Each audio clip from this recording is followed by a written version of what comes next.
তাই চেয়ে থাকি। তো এমন প্রত্যেকটা মানুষ, আমাদের যারা কবি আছে, কবির ভাষায় কাব্য, মানুষের চোখ সুন্দর, চুল সুন্দর, চেহারা সুন্দর, এটা সুন্দর সেটা সুন্দর, সব কিছু মানুষ তাকায় দেখে দেখে যে এগুলি সুন্দর কিনা। কিন্তু আমার আল্লাহ, একমাত্র আল্লাহ পাক রব্বুল আলামিন তাকায় দেখেন যে আমার বান্দার কলবটা কি বলে। কলব যদি বান্দার সুন্দর হয়, তাহলে কলবের মধ্যে কাকে রাখে এটা আমি আল্লাহ পাক রব্বুল আলামিন দেখি। আপনি কলবের মধ্যে কাকে রাখছেন, এটা যদি আপনি দেখাইতে পারেন যে না মাওলা, আমার কলবের মধ্যে একমাত্র তুমি আছো, তাহলে আল্লাহ পাক রব্বুল আলামিন আপনার এই কলবের কারণে আপনার পুরো বডিটাকে আল্লাহ তাআলা জান্নাতে দিয়ে দিবেন। আর যদি আল্লাহ তাআলা দেখে যে না আমার বান্দা কলবের মধ্যে দুনিয়া রাখছে, চাকরি রাখছে, ক্ষমতা রাখছে, টাকা পয়সা রাখছে, দুনিয়াদারি রাখছে, তাহলে আল্লাহ পাক রব্বুল আলামিন ওই কলবের মোহাব্বত দিয়া জান্নাতে যাওয়ার রাস্তা পরিষ্কার করবেন না।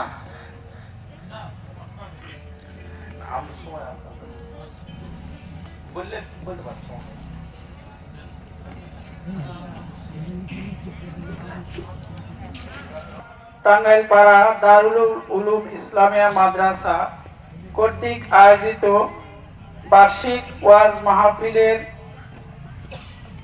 আজকের এই মহতী অনুষ্ঠানের উপস্থিত, আজকের অনুষ্ঠানের সম্মানিত সভাপতি, প্রধান অতিথি, বিশেষ অতিথি, আমন্ত্রিত আরো অন্যান্য অতিথিবৃন্দ, উলামায়ে কেরামগণ এবং আমার সামনে উপস্থিত শ্রদ্ধেয় মুরব্বিয়ান এবং এলাকার যুবক ও কচিকাঁচা ভাই ও বোনেরা, পর্দার অন্তরালে আছেন আমার শ্রদ্ধাভাজন মা ও বোনেরা, সকলের প্রতি আমার সালাম, আসসালামু আলাইকুম।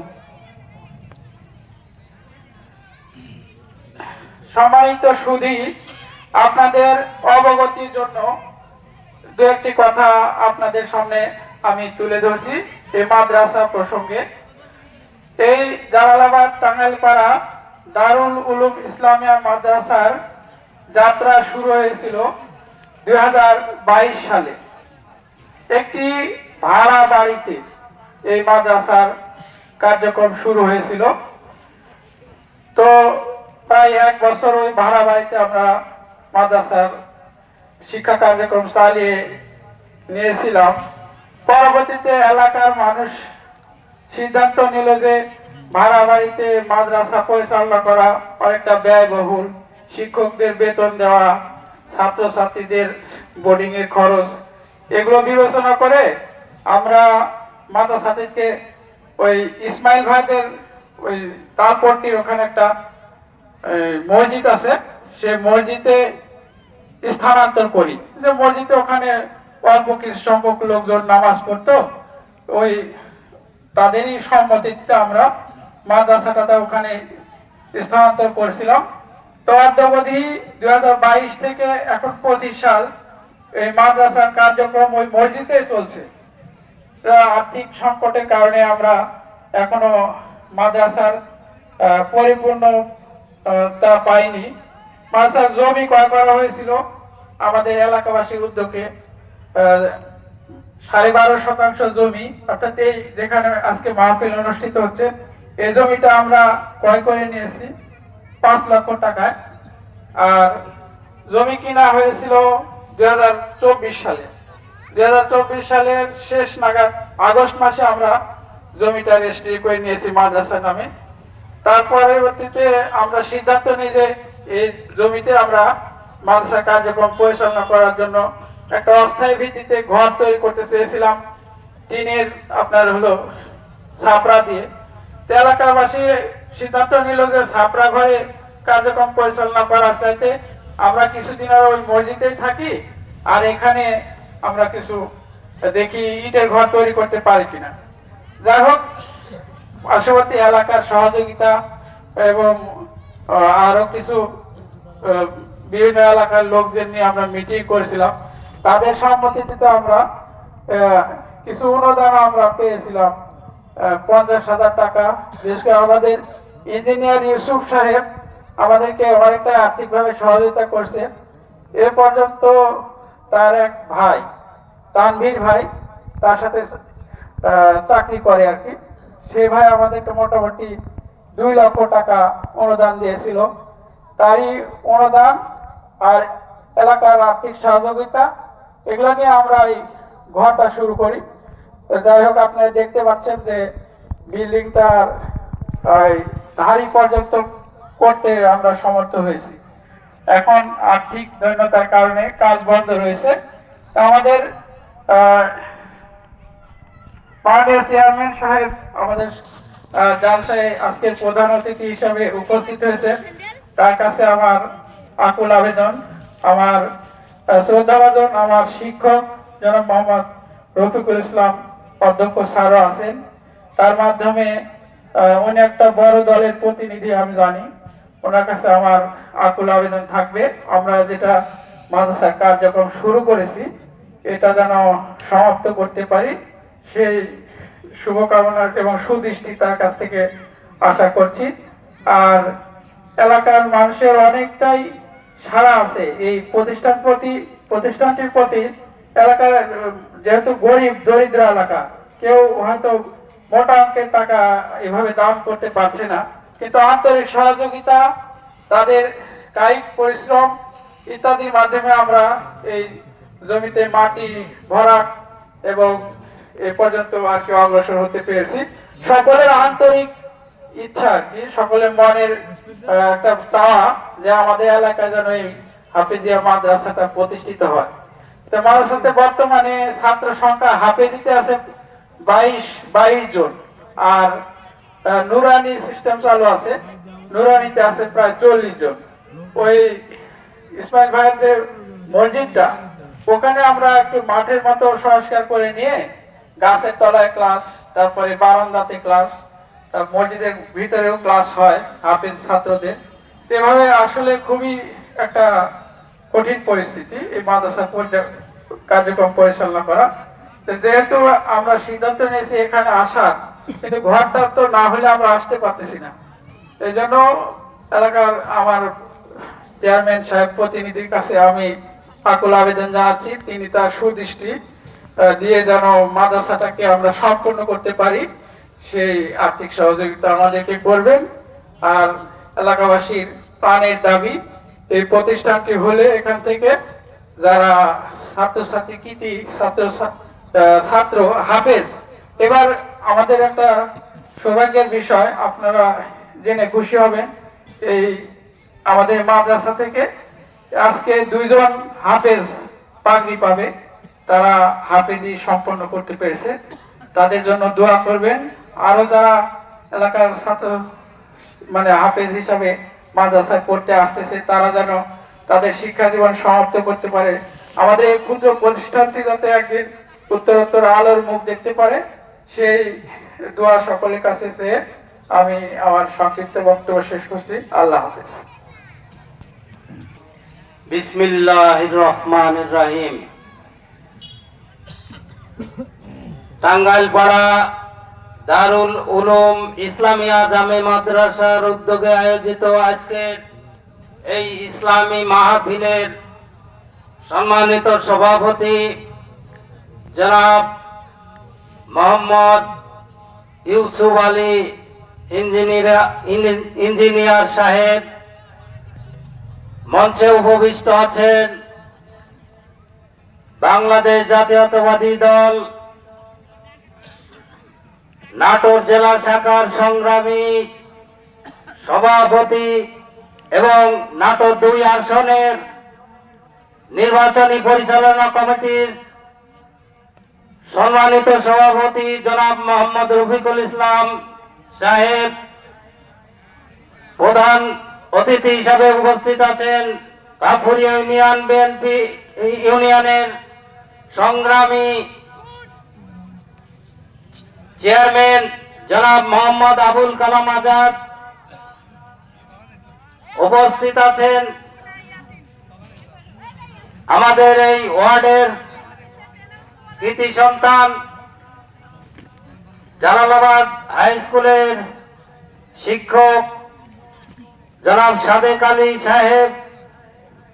উপস্থিত আছেন টাঙ্গাইলপাড়া গ্রামের আর একজন কৃতি সন্তান জনাব অ্যাডভোকেট রেজাউল করিম সাহেব, মঞ্চ উপবিষ্ট নেতৃবৃন্দ, উপস্থিত ওলামায়ে কেরামগণ, মঞ্চের সামনে উপবিষ্ট মুসল্লি ভাইরা, পর্দার আড়ালে আমার মা বোনেরা, সবাইকে আমার অন্তরের অন্তঃস্থল থেকে জানাই আন্তরিক অভিনন্দন, মোবারকবাদ এবং সালাম। আসসালামু আলাইকুম ওয়া রাহমাতুল্লাহি ওয়া বারাকাতুহু। আমি সর্বপ্রথমে অভিনন্দন জানাই এই এলাকার মানুষকে, এই মাদ্রাসার ম্যানেজিং কমিটির সদস্যবৃন্দকে, যাদের অক্লান্ত পরিশ্রমের মধ্য দিয়ে আজকে এই মাদ্রাসা স্থাপিত হয়েছে। এখানে ইসলামের প্রসার এবং প্রচারের সূত্রপাত হয়েছে। আমি এই জন্য এলাকার মানুষকে আমার অন্তরস্থল থেকে অভিনন্দন জানাচ্ছি। ইনশাআল্লাহ আগামীতে এই মক্তবটি, এই মাদ্রাসাটি উত্তরোত্তর উন্নয়নের চরম শিখরে উঠবে আমি বিশ্বাস করি। এলাকার মানুষ সংঘবদ্ধ আছেন, আমরা সার্বিকভাবে এটাকে সহযোগিতা করব।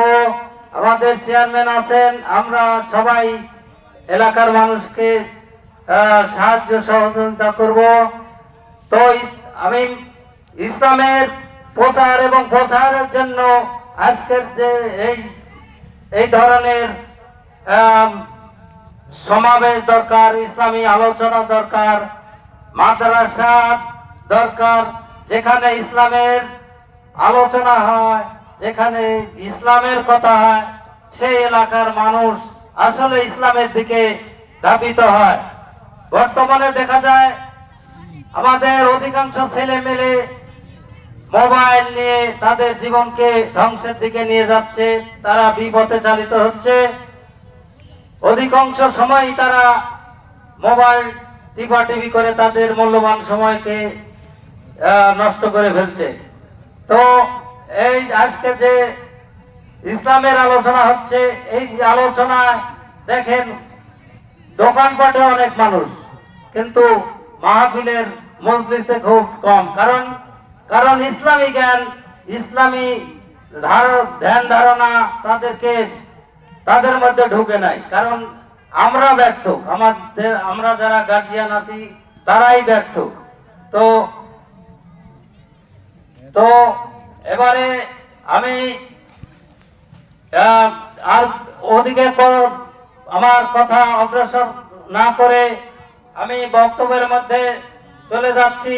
এবারে আপনাদের মাঝে বক্তব্য রাখবেন কাফুরিয়া ইউনিয়নের চেয়ারম্যান জনাব মোহাম্মদ আবুল কালাম আজাদ। এই জালালাবাদ টাঙ্গাইল পাড়া দারুল উলুম ইসলামিয়া মাদ্রাসার উদ্যোগে যে জালসার আয়োজন করছেন, সকল কমিটির সদস্যকে ধন্যবাদ জানাচ্ছি। আমার সাথে উপস্থিত আছেন নাটোর সদর থানা বিএনপির সাবেক সকল সভাপতি এবং নাটোর সদর উপজেলা নির্বাচন পরিচালনা কমিটির সভাপতি অধ্যক্ষ রফিকুল ইসলাম, আর আরো উপস্থিত আছেন এই ওয়ার্ডের নির্বাচন পরিচালনা কমিটির সম্মানিত সভাপতি আব্দুল মান্নান ভাই, সাধারণ সম্পাদক আমাদের সাদেক ভাই, এবং আমার সামনে উপবিষ্ট মুসল্লিবৃন্দ এবং মুরব্বী ছোট ভাইরা এবং পদ্মার আড়ালে মা বোন এবং যারা শুনছেন সবাইকে, এবং ইমাম সাহেব সহ আমার যারা শুনছেন সবাইকে ধন্যবাদ। আসলে হুজুর যে বক্তব্যগুলি দিল আমরা সবাই শুনলাম চুপ করি, কেউ কোনো কথা বলিনি, কিন্তু আমরা তো এগুলো বাস্তবায়ন করিনি। মানে হুজুরের যে বক্তব্য অনুসারে আমরা কিন্তু চলিনি, তাই না? আমরা ইসলাম সম্পর্কে হয়তো সবাই জানে না, জ্ঞান কম অনেকের, আবার অনেকে জানে, জানার পরেও কিন্তু অনেকে হচ্ছে পালন করেন না। আজকে এই কাফুরিয়া ইউনিয়নে বিভিন্ন জায়গায় বড় বড় ইমাম সাহেবরা এসে কিন্তু বক্তব্য দিচ্ছেন, আমরা শুনছি এবং অনেক জালসার আয়োজন হচ্ছে। আপনার প্রায় 50টার উপরে জালসার আয়োজন হবে এই কাপড় ইউনিয়নে। এতে মনে 10টা 12টা হয়ে গেছে। যাই হোক, সব জালসাতে আমরা উপস্থিত হই। আমরা এই টাঙ্গাইল পাড়ার মানুষকে ভালোবাসি, আমাদেরকেও ওনারা ভালোবাসেন। আমাদের প্রিয় নেতা অ্যাডভোকেট এম রুহুল কুদ্দুস তালুকদার দুলু ভাই এই ইউনিয়নের যদি 5টা গ্রামের নাম জানে তাহলে টাঙ্গাইল পাড়ার লোকের নাম জানে। এটা আপনারা বুঝতে হবে। আসলে আমাদের রাজনৈতিক সংকট ছিল দীর্ঘ 17 বছর। আমরা কিন্তু এই এলাকাতে উন্নয়ন তেমন করতে পারিনি। 17 বছর অবৈধ আওয়ামী লীগ ক্ষমতা থেকে তেমন কোনো উন্নয়ন করতে পারে নাই। মানে বিশেষ করে কাপুর ইউনিয়নে আরো উন্নয়ন কম হয়েছে। যা উন্নয়ন হয়েছে রুহুল কুদ্দুস তালুকদার দুলু ভাইয়ের মাধ্যমেই কিন্তু এই ইউনিয়নে উন্নয়ন হয়েছে। রাস্তাঘাট, ব্রিজ, স্কুল, কলেজ, মাদ্রাসা সকল প্রতিষ্ঠানে কিন্তু উনি উন্নয়ন দিয়েছেন। আপনাদের এখানে যে মসজিদ আছে, মসজিদে উনি অনুদান দিয়েছেন এবং আমি নিজেও হচ্ছে আপনারা যখন মসজিদ শুরু করছিলেন কাজ, আমি সহ স্যার অনেক নেতৃবৃন্দ আমরা যাই পারছি তখন কিন্তু সহযোগিতা করছি। আজকেও একটা টাঙ্গাইল পাড়াতে রাস্তা উদ্বোধন করলাম। আমি চেয়ারম্যান হওয়ার পরে আগে মনে হয় 300 ফিট হয়েছিল, আজকে আবার 360 ফিট মনে হয় ঢালাই, সিসি ঢালাই রাস্তা হলো। কিন্তু দীর্ঘ 17 বছর আওয়ামী লীগ ক্ষমতা ছিল। আপনার 17 ফিট রাস্তা কি করতে পারছে? যে রাস্তাটা মানে দুলু ভাই করছিল সেই রাস্তাও মেরামত করতে পারে না। রাস্তা দিয়ে যাতায়াত করা মুশকিল হচ্ছে। এটা খালি টাঙ্গাইল পাড়া না, গোটা কাপুর ইউনিয়ন এবং নাটোর সদরে প্রায় জায়গাতেই এই সমস্যাগুলি হয়ে আছে। আপনারা আমাদের প্রিয় নেতা রুহুল কুদ্দুস তালুকদার দুলু ভাইকে আপনারা ধানের শীষে ভোট দেওয়ার আহ্বান জানাচ্ছি। কারণ এটা হচ্ছে উনি এমপি ছিল, মন্ত্রী ছিল, আর আরেকজন প্রার্থী আছে জামাতের, উনি হচ্ছে চেয়ারম্যান হয়নি, মেম্বার হয়নি, উপজেলা চেয়ারম্যান হয়নি, এমপিও হয়নি। তাহলে তার অভিজ্ঞতার একটা বিষয় আছে। এই যে আমি চেয়ারম্যান করছি, এখন যে আমার অভিজ্ঞতা, আমি চেয়ারম্যান হওয়ার আগে কি সেই অভিজ্ঞতা ছিল? ছিল না। তাই একটা অভিজ্ঞতা সম্পূর্ণ ব্যক্তিকে যখন হচ্ছে আপনারা নির্বাচিত করবেন তখন এই এলাকার উন্নয়ন হবে। আর উন্নয়ন করতে হলে সকল লোক কিন্তু পারে না। উন্নয়ন করার একটা ইয়েও থাকা লাগবে, তার ক্ষমতা বলেন, দক্ষতা বলেন, বা মানে মানুষের সাথে কথা বলেন, অফিস আদালতে তকবিরের বিষয়গুলি থাকে, এগুলো অনেক বিষয় দিয়েই কিন্তু হচ্ছে আজকে এলাকাকে উন্নয়ন করতে হবে। আপনারা উন্নয়ন চান এই কারণেই যে আপনি রাস্তাঘাট এখন যে অবস্থা, এবার যে বৃষ্টি হয়েছে প্রতিটা রাস্তা কাদা। তো এখন আমার কাছে এমন কোন দিন নেই 2-4-5 জন ফোন দেন আছে ভাই আমার রাস্তা কই দেন। আমার বিশ্বাস আমাদের প্রিয় নেতা রুহুল কুদ্দুস তালুকদার দুলু ভাই যদি 5 বছর এমপি থাকেন, মন্ত্রী হন, তাহলে কাপুর ইউনিয়নে এমন কোন রাস্তাঘাট নাই যে সেই রাস্তাঘাট গুলি হবে না। আপনার জাল্লাবাদ হাটের দেখেন এক হাঁটু কাদা হতো, আমি করছি না? আপনার হচ্ছে হাটের পাশে একটা রাস্তা আছে দেখেন মনে হয় 500-600 ফিট। আওয়ামী লীগের কিন্তু অনেক বড় বড় হেডাম ছিল আপনার এখানে, মানে অনেক হেডামের খাবে আমার কত বছর আপনার ভোটই দিতে পারেননি, কেন্দ্রে গেছেন কিন্তু ভোটও দিতে পারেননি। যাই হোক, ওখানে 500-600 ফিট একটা রাস্তা ওটা কিন্তু করতে পারে নাই। নতুন পাড়ার রাস্তা, তারপরে আপনার কমলপুরের রাস্তা, আপনার আরো অনেক রাস্তা আছে এখানে। এই যে আপনাদের এই হাটের থেকে এই আপনার টাঙ্গাইলপাড়া মোড়, চন্দনপুর থেকে আপনার টাঙ্গাইলপাড়া মোড়, এই রাস্তাগুলি কিন্তু আপনার করার দরকার। কারণ এখন একটা অসুস্থ রোগী কে যদি আপনার হাসপাতালে নিতে হয় তাহলে পরে রাস্তা ভালো লাগবে। আপনার বর্ষা মৌসুমে যদি আপনি একটা অসুস্থ মা, একটা বোন যদি গর্ভবতী হয়, ওনার বাচ্চা ডেলিভার হওয়ার সময় আপনি হাসপাতালে নেবেন, কিন্তু কাদা থাকলে পরে নিতে পারবেন? আপনাদের কাছে দাবি, এই টাঙ্গাইলপাড়ার বাসীর কাছে দাবি, আমার শিক্ষক আছে এবং আমার মান্নান ভাই বা সাদেক ভাই, আপনাদের কাছে আমরা আসছি। আসলে কাজ কিন্তু এই ইউনিয়নে বিএনপি করছে। আপনার দীর্ঘদিন দেখেন রাজনৈতিক অঙ্গনে আমার অনেক মুরব্বী এখানে আছেন বা সমাবেশী ভাইরা আছেন। এই ইউনিয়নে যত রাস্তাঘাট, বিদ্যুৎ সব কিন্তু দুলু ভাই এবং হচ্ছে আমার খবির চাচা, সিরাজ চাচা, আমরা 3 চেয়ারম্যানই বেশি উন্নয়ন করছি। এই বিগত আপনার 1 বছরে যে আমি কাজ করছি, ইলিয়াস চাচা 5 বছর সে কাজ করতে পারে না। আপনারা পদ্মালের মা বোনেরা আছে, এই দেখেন আপনার বিএনপি ক্ষমতাতে আসলে আপনার ইয়ে হবে, ফ্যামিলি কার হবে। একটা মহিলা, একজন ব্যক্তি 2500 টাকার হয় টাকা পাবে, না হলে 2500 টাকার মালামাল পাবে।